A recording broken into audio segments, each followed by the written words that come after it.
সংযুক্তি আছে, সেই প্রসঙ্গে শেষে বলছি। তো সেখানে বেশ কিছু বিষয় উঠে এসছে। ডক্টর ইউনূস তার মানে এই আলোচনার ছলে, সাক্ষাৎকারের ছলে তার বেশ কিছু ব্যর্থতা তার মুখে স্বীকার করেছেন।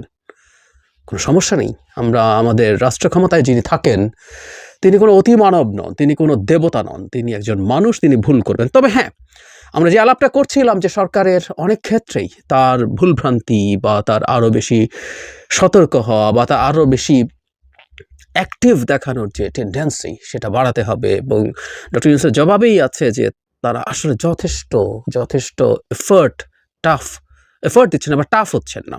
আমি কয়েকটা ইস্যু একটু ধরতে চাই, মানে যেসব প্রশ্ন আছে। যেমন ডক্টর ইউনূসের মামলা নিয়ে জিজ্ঞেস করা হয়েছে যে আপনার প্রভাবে কি মামলা উঠে গেল, কারণ আপনি এখন প্রধান উপদেষ্টা, সুতরাং মামলা সব দ্রুত উঠে চলে গেছে।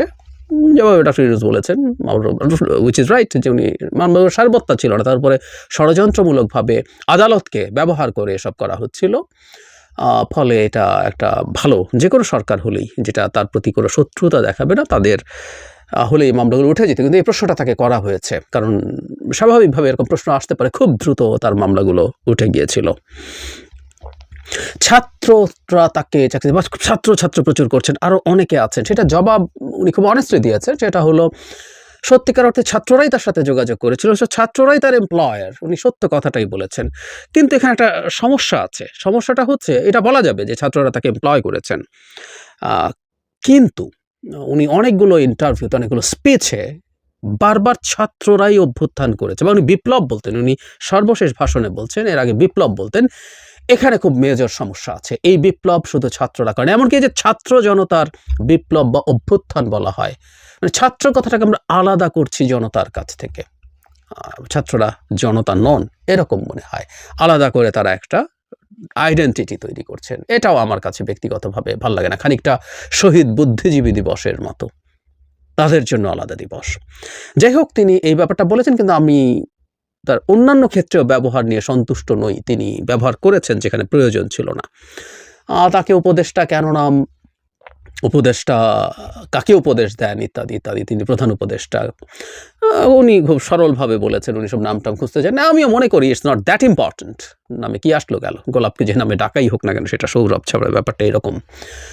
ওনার উপদেষ্টা পরিষদ নিয়ে নানান রকম অভিযোগ, এমনকি ওনার সামনে খুব স্পষ্টভাবে এই প্রশ্ন করেছেন জনাব নুরুল কবির, যে ওনার বাড়ি যেহেতু চিটাগং, তিনি চিটাগংয়ের মানুষকে অনেক বেশি প্রায়োরিটি দিয়েছেন, এনজিওর লোকজন বিভিন্ন, মানে এটা কিভাবে সিলেক্ট করা হয়েছে, তাকে কারা কারা তালিকা দিয়েছে।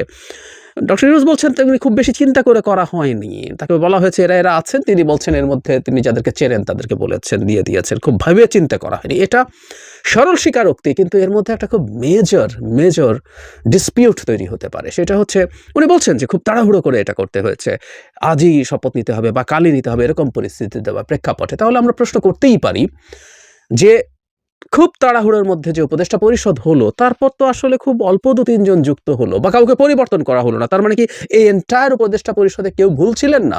ভুল থাকলে তো তাকে উপদেষ্টা পরিষদে রাখাটা দরকার ছিল না। নেওয়া হলো, বের করে দেয়া, তাকে সেখান থেকে সরিয়ে দেয়া, সেটা হতে পারতো। আরও নতুন অনেক উপদেষ্টা নেওয়া হতে পারতো কাজ করার জন্য।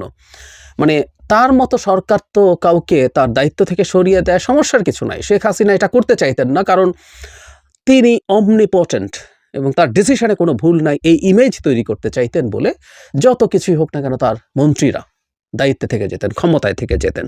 কিন্তু তিনি যত সহজভাবে বললেন একটা রাষ্ট্রের দায়িত্ব নেওয়ার ক্ষেত্রে এই ব্যাপারটা খুব জরুরি।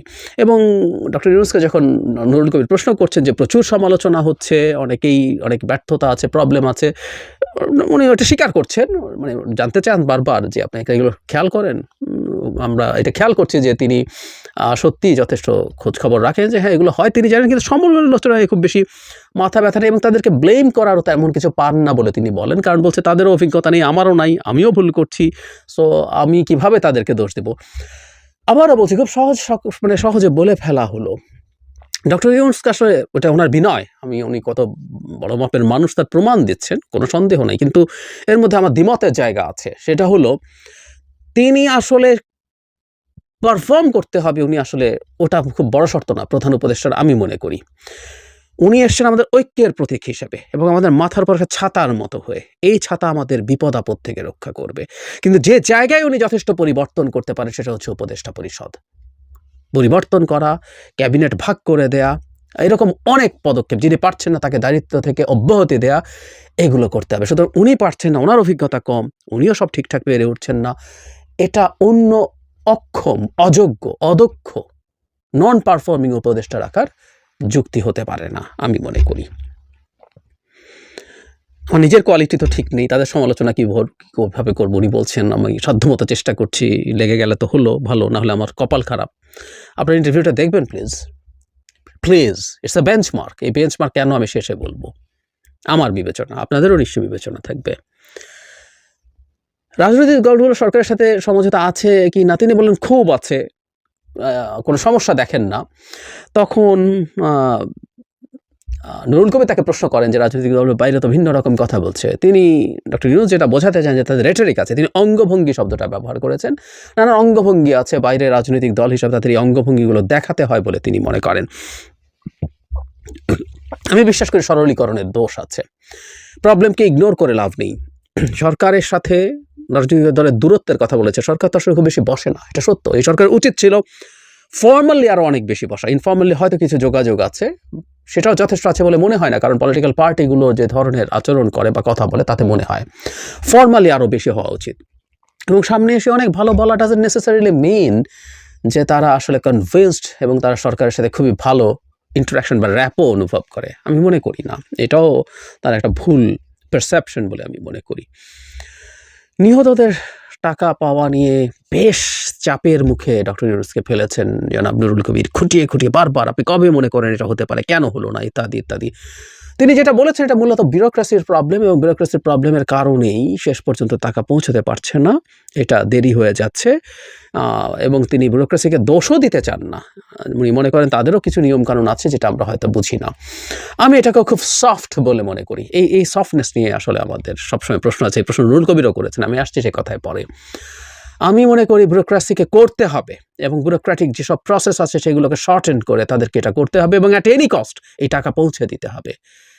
নুরুল কবির বলছেন যে আপনি ঋণ মানে ব্যাংকগুলোকে হাজার হাজার কোটি টাকা দিচ্ছেন দেউলিয়া হওয়ার থেকে ঠেকানোর জন্য, আর এখানে সামান্য কিছু টাকা আপনি আহত নিহতদেরকে দিতে পারছেন, এটা তো ব্যর্থতা। উনি ব্যর্থতা স্বীকার করছেন, কিন্তু উনি বলছেন এই প্রসেসগুলো ঠিকঠাক হলে টাকা দিতে আপত্তি নেই, কিন্তু দিনের শেষে রেজাল্ট হচ্ছে এগুলো পাওয়া যায়নি। এটা হলো সবচেয়ে জরুরি কথা, এবং এর চেয়ে বড় ব্যর্থতা আসলে সরকারের কিছু হতে পারে না। উনি স্বীকার করেন, কিন্তু সমাধান না হলে যারা এটার ভুক্তভোগী, যারা শহীদ হয়েছেন তাদের পরিবার এবং যারা আহত হয়েছেন তাদের কোনো লাভ নেই। সংস্কার প্রশ্নে আলোচনা যখন আসে তখন একটা স্পেসিফিক প্রশ্ন, মানে এই আলাপটাও আসলে সামনে আসবে, সরকারের সংস্কারের কোনো এজেন্ডা আছে কিনা, নাকি এই যে সরকার সংস্কার কমিশনগুলো যে রিপোর্ট হবে সেগুলো নিয়ে বসবেন। উনি একদম প্লেইনলি বলেছেন উনি আসলে বসবেন, এগুলোর ভিত্তিতে আলোচনা হবে, সংস্কার যতটুকু ঐক্যমত্যের ভিত্তিতে হয় সেটুকুই করবেন, এবং সরকারের কোনো এজেন্ডা নেই, সরকার কোনো পক্ষ এখানে না, ডক্টর ইউনূস স্পষ্ট করেছেন। এটা রেজোনেট করে কিছুদিন আগে ডেইলি স্টারের সাথে একটা ইন্টারভিউতে ডক্টর ইউনূস বলেছেন ক্লিয়ারলি যে আমরা ফ্যাসিলিটেটর, আমরা কোনো রাজনৈতিক সরকার নই আমরা, তো এটার সাথে এটা ম্যাচ করে। সুতরাং সরকারেরও কেউ কেউ যখন এটা নিয়ে কথা বলেন যে শুধু এটার জন্য সংস্কার করতেই হবে এসব, এবং এই প্রশ্নটাও জনাব নুরুল কবির করেছেন, বিশেষ করে ছাত্র উপদেষ্টারা কখনো কখনো কিছু মন্তব্য করেন যেগুলো বিভ্রান্তি তৈরি করে, ডক্টর ইউনূস সেটা স্বীকার করেছেন এবং সেগুলো তাদের মধ্যে তারা আলোচনা করে ঠিক করে নেন, সেটা জানিয়েছেন।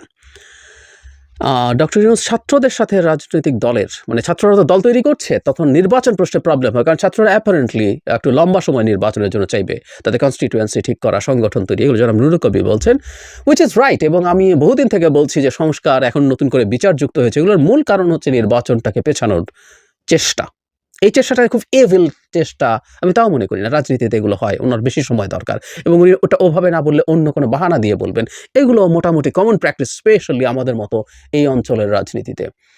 ডিফারেন্স মনে করছেন এই সমস্যা থাকবে না, সব ঠিক হয়ে যাবে, এটাও আমি সঠিক মনে করি না, আসলে সংঘাত হবে, এবং বিশেষ করে যদি সরকার তাদের প্রতি কোনো রকম কোনো সুনজর দিচ্ছে, সরকার কোনো রকম কোনোভাবে ইনভলভড আছে, সেটা হলে বিপদ হবে। এই ফিসফাস আছে, আমার মনে হয় জনাব নুরুল কবির এই প্রশ্নটা যোগ করলে ভালো করতেন, তিনি এটা জিজ্ঞেস করেননি।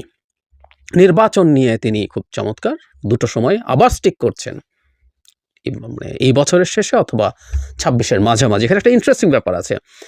নুরুল কবির যখন তাকে প্রশ্ন করছে এটার পাল্টায় যে আপনি কি খেয়াল করেছেন নিশ্চয়ই রাজনৈতিক দলগুলো এতেও সন্তুষ্ট না, তারা আরও স্পেসিফিক হতে চাইছে, আরও তারিখ চাইছে। তো উনি যেটা বলছেন, যেটা আমিও আসলে অনেকদিন বলেছি, ডক্টর ইউনূস তাই বলছেন যে এটা আসলে ওরা চাপ দিতে চায় যাতে চেতে দেরি না হয়, চাপ জারি রাখতে চায়। তো নুরুল কবির প্রশ্ন করেন তো আপনি তো এটা বুঝে গেলেন।